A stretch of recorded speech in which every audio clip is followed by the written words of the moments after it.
તેમની સાથે ઉપસ્થિત શ્રી ડી.કે. પટેલ સરનું સ્વાગત કરું છું।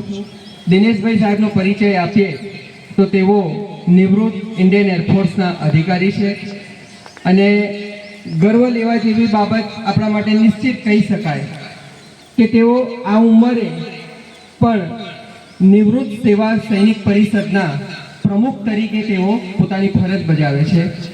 એમના માટેનું એક યોગદાન કદાચ તમને લોકોને જો વધારે ખબર આપું તો વધુ સ્પષ્ટ કહી શકાય કે 1971 ઇન્ડો પાક વોર જે હતું તેની અંદર પણ તેઓ સક્રિય ભાગ ભજવી ચૂકેલા છે।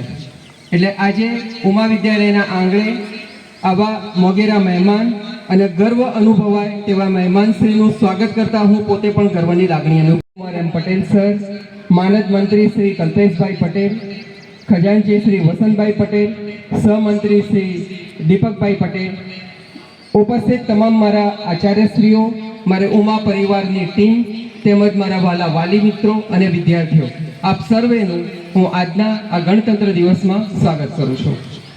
આજના દિવસનો મહિમા અનેરો છે। એની અંદર હું તમને માત્ર બહુ વધારે, કારણ કે આજનો દિવસ બોલવાનો નહીં, એક્ટ કરવાનો છે।